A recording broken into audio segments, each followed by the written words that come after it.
করে সেখানে সরকারের একটা অংশ থাকবে, ব্যক্তি খাতের একটা অংশ থাকবে, কিন্তু সেখানে লাভ লোকসানের ঝুঁকি সরকারকেও নিতে হবে।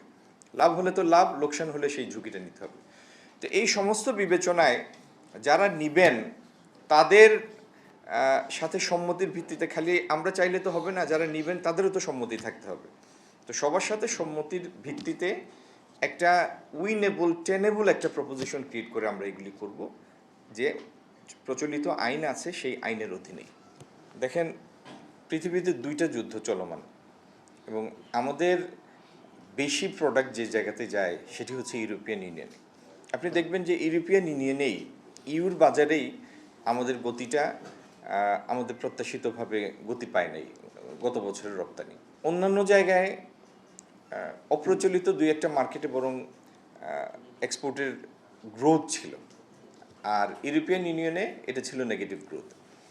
তো যুদ্ধ থেমে গেলে স্বাভাবিকভাবে এই সমস্ত দেশে ট্যুরিজম আবার যখন তার স্বাভাবিক গতিতে রিভাইভ করবে, সামারের সেল বৃদ্ধি পাবে, বা এখনও যারা ধরেন দুইটা যুদ্ধ এবং এটার কারণে আমেরিকান টেরিফের হঠাৎ মানে প্রচলিত বিধি ব্যবস্থার বিরুদ্ধে গিয়ে হঠাৎ করে একটা ভিন্ন ট্যাক্সেশনের সিদ্ধান্তের কারণে এই বৈশ্বিক অর্থনীতিতে তো একটা মৃদু একটা মন্দাভাব আছে, বিশেষত ওইসব দেশে।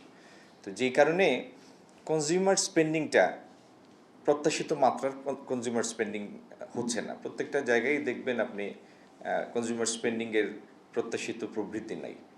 তো এই জিনিসগুলি কেটে গেলে ইনশাল্লাহ আমরা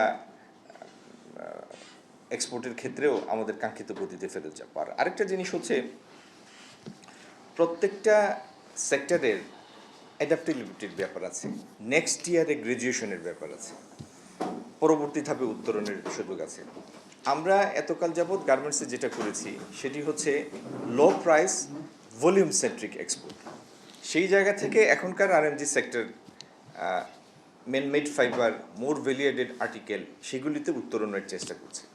তো এই উত্তরণের প্রক্রিয়া যত বেশি গতি আসবে তত দেখবেন একই সংখ্যক পণ্যের জন্য আপনার রপ্তানি আয় বৃদ্ধি পাচ্ছে।